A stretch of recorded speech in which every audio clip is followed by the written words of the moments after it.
সারাদিন রোজা রাখার পর শরীর ক্লান্ত হয়ে পড়ে আর প্রতিদিনের যাবতীয় কাজ ও ইবাদত করার এনার্জি থাকে না, তাহলে আপনিও আমার মতো মাত্র 4টি উপকরণে বানিয়ে নিতে পারেন এই হেলদি ও মজাদার এনার্জি বারগুলো, যেগুলো বানিয়ে সংরক্ষণ করে খাওয়া যায় 30 দিন পর্যন্ত।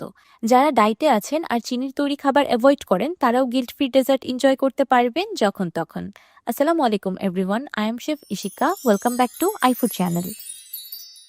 ইফতার স্পেশাল এনার্জি বার বানানোর জন্য আমি নিয়ে নিয়েছি কিছু ড্রাই ফ্রুটস আর খেজুর। এখানে 500 গ্রাম খেজুর আছে।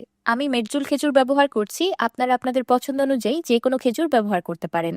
সেই সাথে নিয়ে নিয়েছি 1/4 কাপ কাঠবাদাম, 1/4 কাপ কাজু বাদাম আর 1/4 কাপ আখরোট। আমি এনার্জি বার তৈরির জন্য 3 রকমের বাদাম ব্যবহার করছি, আপনারা যে কোনো একটিও ব্যবহার করতে পারবেন। তাছাড়া আপনাদের পছন্দ অনুযায়ী অন্য কোনো বাদামও ব্যবহার করতে পারেন। এবার আমি খেজুরগুলোকে ডিসিড করে ছোট ছোট করে কেটে নিব। মেডজুল খেজুর সাধারণত কিছুটা আঠালো ধরনের হয়ে থাকে, তাই আপনারা এই এনার্জি বারগুলো তৈরির জন্য মেডজুল খেজুরের পরিবর্তে যেই খেজুরই ব্যবহার করেন না কেন চেষ্টা করবেন নরম ধরনের খেজুর ব্যবহার করার। সবগুলো খেজুর কাটা হয়ে গিয়েছে, এবার খেজুরগুলোকে আবারও বাটিতে তুলে নিচ্ছি। এবার আমি বাদামগুলোকে কিছুটা দানাদার রেখে পাউডার করে নিব। দেখতেই পাচ্ছেন আমি বাদামগুলোকে একদম মিহি পাউডার করিনি, কিছুটা দানাদার রেখেছি। এবার পরিচয় করিয়ে দিচ্ছি আমার আজকের এই এনার্জি বারের হিরো ইনগ্রিডিয়েন্ট লুসেন চকলেটের সাথে। ইফতার স্পেশাল এনার্জি বারগুলো তৈরির জন্য আমি ব্যবহার করছি লুসেনের প্রিমিয়াম মিল্ক কম্পাউন্ড চকলেট। দীর্ঘদিন ধরে লুসেন বাজারে মানসম্পন্ন কোয়ালিটি চকলেট সাপ্লাই করে আসছে, কিন্তু এখন তারা সরাসরি হোম বেকারদের জন্য নিয়ে এসেছে একদম ইন্টারন্যাশনাল লেভেলের চকলেট ভ্যারিয়েন্ট, যা আপনার কুকিং অ্যান্ড বেকিং অভিজ্ঞতাই বদলে দিবে। লুসেনের মিল্ক কম্পাউন্ড চকলেটের টেস্ট একদম ক্লিন, রিচ আর ইন্টেন্স একটা ফ্লেভার। খেতে অতিরিক্ত মিষ্টি না, মিল্ক চকলেটের আসল টেস্ট। আর সবচেয়ে ভালো দিক হলো লুসেন চকলেট ইউজ করার জন্য আপনার কোনো রকম চকলেটের কাজ জানতে হবে না বা এক্সপিরিয়েন্স থাকতে হবে না। এই চকলেটের কোনো রকম টেম্পারিং করতে হয় না, খুব দ্রুত এবং স্মুথলি মেল্ট হয়ে যায়। আর সবচেয়ে বড় কথা, এমন প্রফেশনাল গ্রেডের পারফরমেন্স পাবেন একদম আপনার বাজেটের মধ্যেই। রমজান মাস উপলক্ষে লুসেন কোকো অ্যান্ড চকলেটের অফিসিয়াল ফেসবুক পেজে চলছে রমজান সুইটনেস ফেস্টিভ্যাল। এই রমজান মাসে তাদের পেজ থেকে চকলেট কিনে আপনি জিতে নিতে পারেন অনেক আকর্ষণীয় পুরস্কার। বিস্তারিত জানতে তাদের অফিসিয়াল ফেসবুক পেজ ভিজিট করুন। তাদের ফেসবুক পেজ লিংক আমি আমার এই ভিডিওর ক্যাপশনে ট্যাগ করে দিব। আমি আজকের রেসিপিটির জন্য সম্পূর্ণ একটি চকলেট বার ব্যবহার করছি। ওজন হিসাব করলে এখানে প্রায় 250 গ্রামের মতো চকলেট আছে। এবার সরাসরি রান্নায় চলে যাব। একটি ফ্রাইং প্যানে দিয়ে দিলাম 1 টেবিল চামচ বাটার। বাটারটা মেল্ট হয়ে যাওয়ার পর দিয়ে দিলাম আগে থেকে কেটে রাখা খেজুর। এবার চুলার লো আছে খেজুরগুলোকে রান্না করতে থাকবো একদম মেল্ট হয়ে একটা আঠালো টেক্সচার চলে আসা পর্যন্ত। রান্না করতে করতে এক পর্যায়ে খেজুরগুলো সম্পূর্ণ গলে গিয়ে এমন হালুয়ার মতো একটা টেক্সচার চলে আসবে। এই পর্যায়ে অ্যাড করে দিচ্ছি আগে থেকে ক্রাশ করে রাখা বাদাম।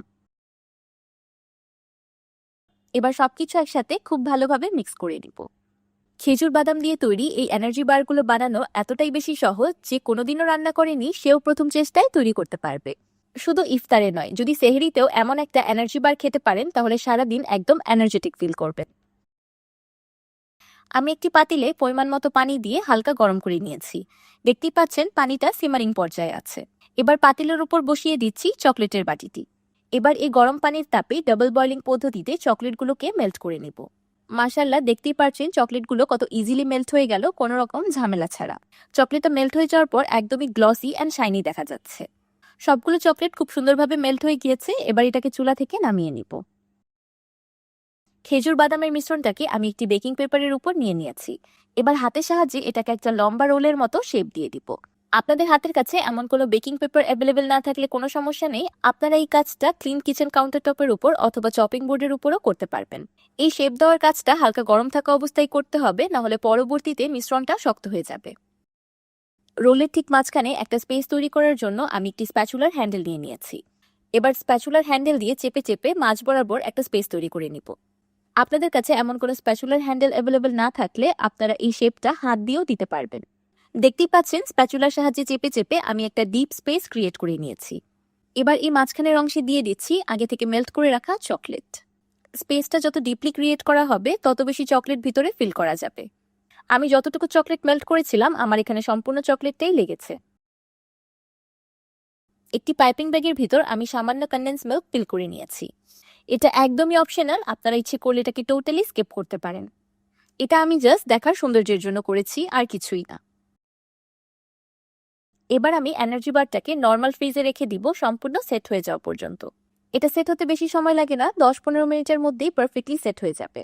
আমার তৈরি করে রাখা এনার্জি বারটা পারফেক্টলি সেট হয়ে গিয়েছে। এবার ছোট ছোট করে কেটে আমি বারগুলো বের করে নিচ্ছি।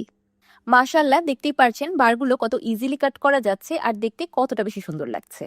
খেজুর, বাদাম আর চকলেটের কম্বিনেশনটা একসাথে খেতে এতটা বেশি মজাদার লাগে যে আপনার যে কোনো সময় মিষ্টিমুখ করতে ইচ্ছে করলেই আপনি এটা খেয়ে নিতে পারবেন। যারা ডায়েটে আছেন দেখে মিষ্টি বা ডেজার্ট খেতে পারছেন না, তাদের জন্য একটা পারফেক্ট রেসিপি। যেমন মিষ্টিমুখ হবে তেমন হেলদি কিছুও খাওয়া হবে। তো তৈরি হয়ে গেল আমার ইফতার স্পেশাল এনার্জি বার লুসার্ন মিল্ক কম্পাউন্ড চকলেট দিয়ে। শুধু ইফতার কেন, ঈদের আয়োজনেও ডেজার্ট হিসাবে রাখতে পারেন এই আকর্ষণীয় খাবারটি। এটা যাকেই খাওয়াবেন আপনার প্রশংসা করতে বাধ্য হবে, কারণ কোনো রকম চিনি বা অস্বাস্থ্যকর কিছু ব্যবহার করা ছাড়াই যে এত মজাদার ডেজার্ট বানানো যায় এটা তো কেউ কল্পনাও করতে পারবে না। সামান্য কিছু উপকরণ দিয়ে তৈরি এই হোমমেড এনার্জি বারগুলো যে কোনো নামি দামি সুইটস অ্যান্ড চকলেটসকেও হার মানিয়ে দিবে। এটার লুক দেখে প্লাস খেয়ে কেউ বিশ্বাসই করবে না যে এটা আপনি ঘরে তৈরি করেছেন। একদমই প্রিমিয়াম একটা লুক, আর টেস্টের কথা কি বলবো, জাস্ট ওয়াও। এই এনার্জি বারগুলো আপনারা একদিন বানিয়ে যে কোনো এয়ারটাইট বক্সে করে নর্মাল ফ্রিজে সংরক্ষণ করতে পারবেন 30 দিনের মতো। যখন খুশি তখন বের করে জাস্ট টুপ করেই খেয়ে নেওয়া যায়। আমার আজকের সেহরি অ্যান্ড ইফতার স্পেশাল এই এনার্জি বার রেসিপিটি আপনাদের কাছে কেমন লাগলো আমাকে অবশ্যই কমেন্ট করে জানাবেন। ভিডিওটি ভালো লাগলে একটি লাইক দিবেন আর আমার চ্যানেলে সাবস্ক্রাইব করে আমার চ্যানেলের পাশেই থাকবেন। আল্লাহ হাফেজ।